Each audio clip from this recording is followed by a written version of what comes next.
योग का वाइब्रेशन है।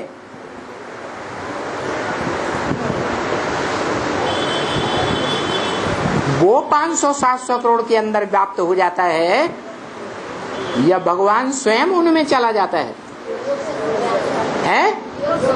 योग शक्ति व्याप्त हो जाती है। इसलिए गीता में भी कहा न अहम तेषु ते मैं उस षष्ठी वृक्ष रूपी पत्तों में, टहनियों में, फलों में, फूलों में नहीं हूं, लेकिन वो सब मेरे में है। माना 500-700 करोड़ मनुष्य आत्माएं, ऐसा समय भी आता है सब किस में प्रवेश कर जाती हैं, लीन हो जाती हैं। जिस बाप से जन्म लिया उसी बाप में लीन हो जाती।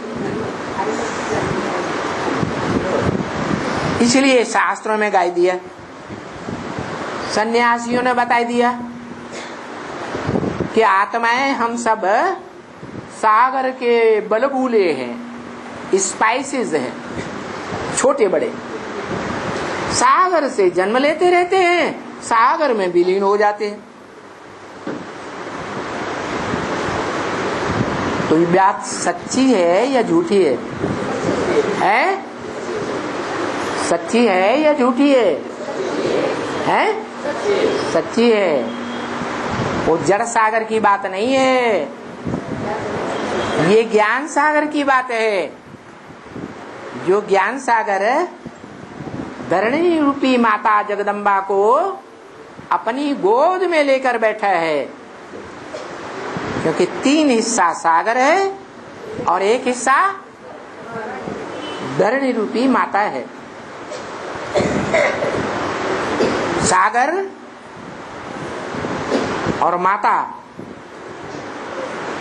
एक दूसरे से अटैच हैं या डिटैच हैं? अटैच हैं। सूर्य जिसे कहा जाता है वो धरणी से, सागर से अटैच होता है या डिटैच रहता है सदैव? वो है जड़ सूर्य। और शिव है ज्ञान सूर्य। वो ज्ञान सूर्य जब इस धरणी पर आता है तो अपना टाइटल अपने बड़े बच्चे को देता है। इसलिए बोला गीता में कि मैं जब आता हूं तो पहले ये ज्ञान किसको देता हूं? सूर्य को देता हूं। संसार में जो सूर्य के समान प्रत्यक्ष होता है, सूर्यवंशी के रूप में प्रत्यक्ष होता है। सूर्यवंशियों में शिरोमणि माना जाता है। उस सूर्य को ये ज्ञान देता हूं। और कोई बच्चे तो इस ज्ञान को पहले ले ही नहीं पाते। तो जो बच्चा संसार में ज्ञान सूर्य के रूप में प्रत्यक्ष होता है साकार में, वो बच्चे की योग शक्ति, वाइब्रेशन की शक्ति दुनिया के कण कण में व्याप्त हो जाती है, प्राणी मात्र में व्याप्त हो जाती है।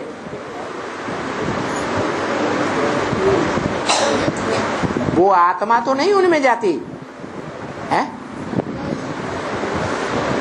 अरे मनुष्य सृष्टि के बाप की आत्मा, राम बाप की आत्मा प्राणी मात्र में चली जाती है या प्राणी मात्र की आत्मा बाप में प्रवेश कर जाती है? न अहम तेषु ते मैं उनमें नहीं हूं, लेकिन वो सब मेरे में है। सारी मनुष्य शक्ति जड़ हो या जंगम हो, सब मेरे में लीन हो जाती है। मेरे से ही सारी दुनिया प्रत्यक्ष होती है और मेरे में ही समा जाती है। तो देखो, दुनिया वाले जब सर्वव्यापी कहते हैं तो फिर सवाल ही नहीं उठता है कि ये कोई शिक्षक है या गुरु भी है। अरे शिक्षक और गुरु अलग होता है। यह सारे शिक्षा लेने वाले शिष्य शिक्षक होते हैं। शिक्षक अलग है और शिक्षा लेने वाले अलग। तो जब सर्वव्यापी कह दें कि सभी शिष्यों में शिक्षक सर्वव्यापी है तो सही बात है? उसकी शिक्षा सर्वव्यापी है या शिक्षक सर्वव्यापी है? शिक्षा सर्वव्यापी है नंबर 1। तो देखो, शिक्षक हो या गुरु हो या बाप हो, वो सर्वव्यापी है, ये सवाल ही नहीं उठ सकता है। तो इसी को कहा जाता है, कितने जंगल में जाकर पड़ा है।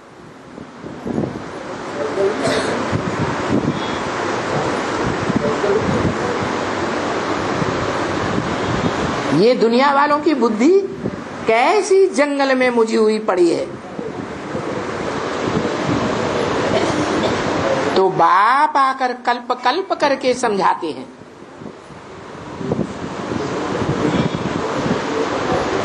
कौन समझाते हैं? बाप। बाप सुनाते हैं या समझाते हैं?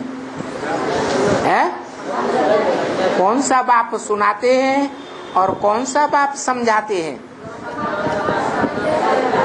शिव बाप सुनाते हैं, तुम बच्चों को सुनाते हैं, ये बीच में सुन लेता है।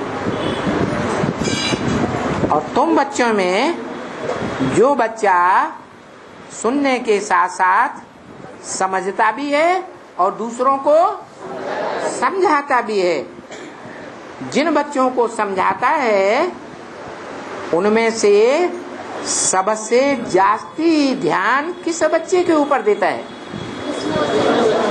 मनुष्य सृष्टि का जो पहला पत्ता है, कृष्ण दादा लेखराज ब्रह्मा की आत्मा, उसके ऊपर जास्ती कंसंट्रेशन देता है। ये सारी पढ़ाई किसके लिए है? मनुष्य सृष्टि का जो पहला पत्ता है उसके लिए सारी पढ़ाई है। देखो, अभी तो तुम बच्चे समझ गए हो क्या कि सुनाने वाला बाप भी सर्वव्यापी नहीं है, वो भी मुकर्रर रूप से एक तन में आता है या सर्वव्यापी होकर आता है? एक तन में आता है। और जिस तन में आता है वो भी समझाने के लिए सभी में सर्वव्यापी नहीं है। मनुष्य तो बेचारे कितने मुझे हुए हैं, और तुम भी कितने मुझे हुए थे। मुझे हुए थे या मुझान निकल गई थी? कितने मुझे हुए थे। तुमको क्या पता था? पता था कि आत्मा परमात्मा सब आत्माएं नहीं हो सकती। तुमको पता था? क्या समझते थे कि सभी आत्माएं सो परमात्मा। सुअर की आत्मा हो वो भी परमात्मा, कछुए की आत्मा कच्छ अवतार हो वो भी परमात्मा, मछली की आत्मा मत्स्यावतार हो वो भी परमात्मा। अरे भक्ति मार्ग में भगवान को परमात्मा के अवतार में क्या क्या दिखाई दिया? अरे भगवान जानवरों को समझाने के लिए आएगा या मनुष्यों को समझाएगा? तो जानवरों का अवतार लेकर आएगा क्या है? नहीं। तो भक्ति मार्ग में ये जानवरों के अवतार क्यों दिखाए हैं? क्योंकि जो आत्माएं, जो मनुष्य आत्माएं हैं तो जानवर बुद्धि, ऐसी जानवर बुद्धि कि बाप को पहचानते हुए भी नहीं पहचान पाती। क्या बाप को मान लेती है ये बाप है, एक बार पहचान लेती है फिर भूल जाती, नहीं पहचान पाती। जिनको मत्स्यावतार के रूप में दिखाया, वो मछली का अवतार इसकी यादगार है, जो छोटे रूप में, बहुत साधारण छोटे रूप में पहले होती है और बाद में इतना बड़ा रूप धारण करती है कि न गगरी में समाती, न सरोवर में समाती, न झील में समाती, न बड़ी से बड़ी नदी में समाती, इतना बड़ा रूप धारण कर लेती। क्या मछली का क्या न्याय प्रसिद्ध है, जिसे मत्स्य न्याय कहते हैं? मछली का न्याय है कि जो बड़ी मछली है वो छोटी मछली को खा जाए, अपने कंट्रोल में कर ले। तो देखो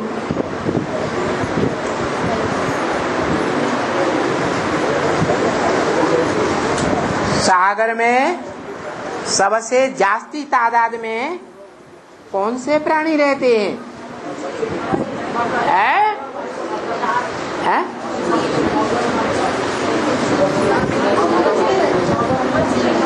मछलियां सबसे जास्ती तादाद में रहती हैं। वो सागर तो जड़ है, वो मछलियां भी एनिमल है। यहाँ तो ब्राह्मणों की दुनिया में तुम बच्चों की बात है, जो अज्ञान काल में ह्यूमन मछली के रूप में होती हो। क्या ब्राह्मणों की दुनिया में ज्ञान सागर के अंदर रहती हो, ज्ञान सागर के अंदर पलती हो।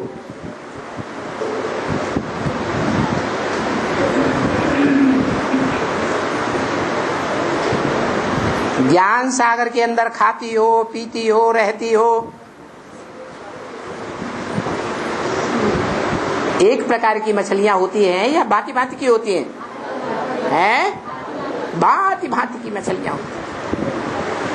कोई तो देखने में बड़ी सुंदर होती है,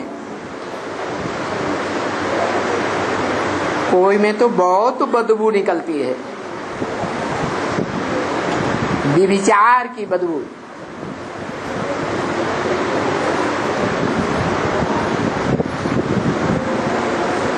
तो देखो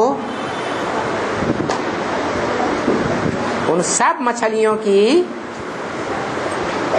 रानी कौन हुई?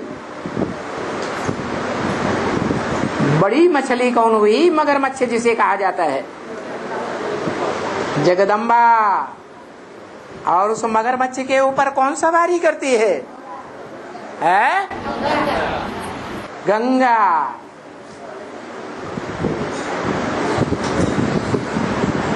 जो गंगा ज्ञान सागर से पहले पहले जन्म लेती है।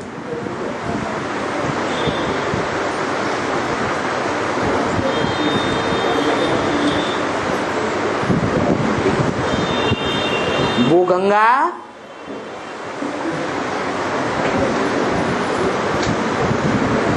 सवारी करती है, कंट्रोल में लेती है, किसको? है मगरमच्छ। इसलिए बताया कि मगरमच्छों का देश कौन सा है जहाँ बहुत ही मगरमच्छ मिलते हैं? गंगा नदी में।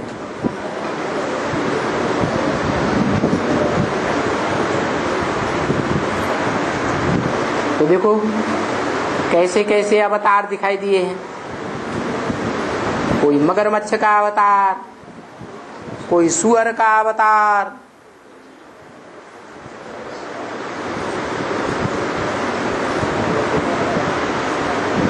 कोई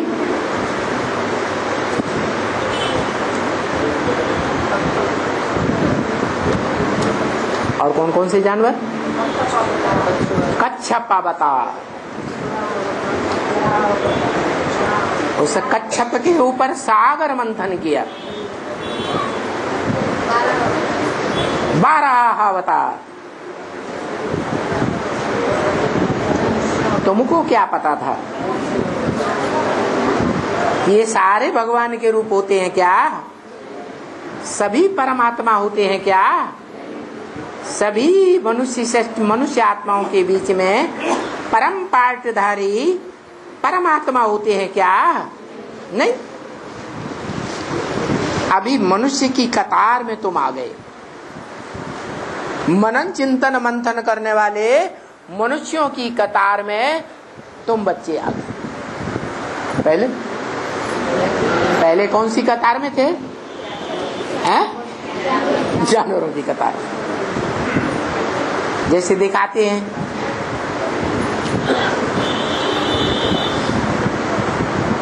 कृष्ण गौओं को चराते थे, तो दुनिया वाले जानवर गौओं की, खास करके भारत में, कितनी मान्यता देते हैं। ये नहीं समझते कि ये तो भारत की कन्याएं माताएं हैं, जिनको उनके माँ बाप जीवन में जिस खूंटे से बांध देते हैं, सारा जीवन उसी खूंटे से बंद कर रहते हैं। कभी भी डाइवोर्स देकर भागती नहीं। वो विदेशी कन्याएं होती हैं, विदेशी माताएं होती हैं, और भारत की कन्याएं माताएं गौओं के समान होती हैं या बकरियों के समान होती हैं? गौओं के समान। तो उन गौओं को गौओं के रूप में नहीं देखते। जो भगवान ने आकर के ह्यूमन गौओं की पालना की थी। गौएं है तो ह्यूमन नहीं है, मनुष्य रूप में तो है, लेकिन फिर गौएं क्यों कहा?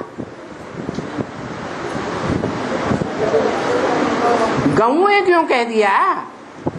अरे गोप गोपी कह देते, वो ही बात ठीक थी ना। शास्त्रों में गोप गोपी भी तो कहा है।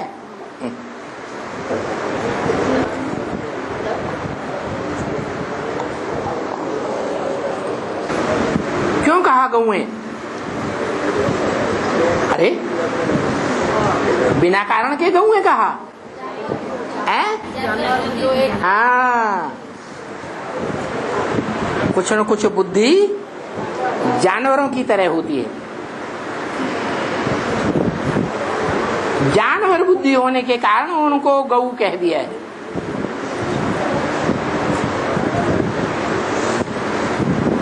जो जानवर बुद्धि है,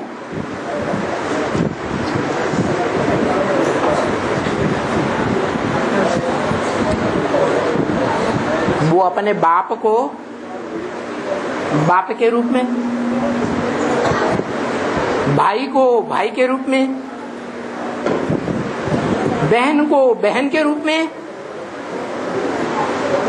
बेटी को बेटी के रूप में जानेगी, मानेगी या नहीं जानेगी, मानेगी? है? जानेगी?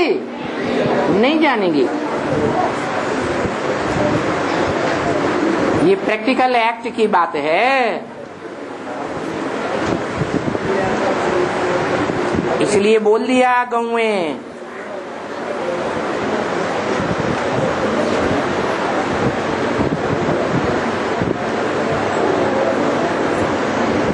परंतु तुम तो मनुष्यों की कतार में आ गए। तुम किसको कहा? तुम एक को कहा जाता है या कम से कम दो को कहा जाता है? तू एक को कहा जाता है और तुम कम से कम दो को कहा जाता है। तो तुम पहले कितने मुझे हुए थे? तुमको क्या पता था? अभी मनुष्य की कतार में आ गए। तो कौन है दो?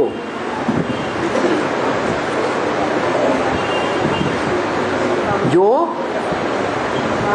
गौओं की कतार में नहीं रहे, बैल की कतार में नहीं रहे। अरे गौ होगी तो बैल भी होगा कोई कि नहीं है? नहीं, गौओं के साथ बैल भी होता है। तो तुम मनुष्यों की कतार में आ गए। अब तुम जानवरों की कतार में नहीं रहे। कौन है? कौन? किसको बोला? कम से कम दो। कौन? राम और कृष्ण। सूक्ष्म शरीरधारी भूत प्रेत बन गया।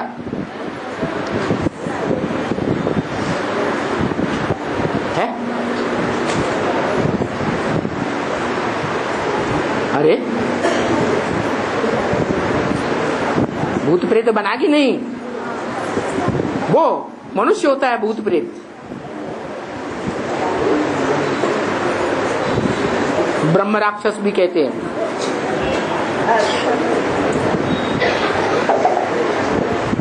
जिन्नात भी कहते हैं। जिन्न,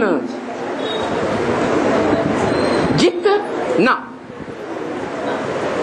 दो शब्दों को मिलाएं तो हो जाता है जिन्न, जो जीता नहीं जा सकता। कौन है? बड़ी मम्मी जगदम्बा, वो जीती नहीं जा सकती। अच्छा,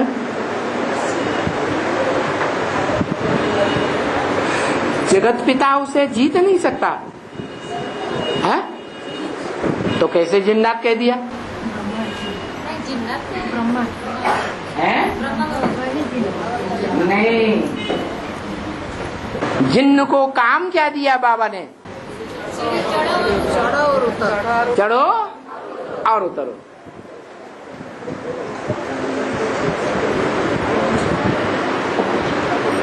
याद में ऊपर चढ़ो। क्या? योग में ऊपर चढ़ो और फिर भोग में नीचे गिरो, नीचे उतरो। ये काम मिला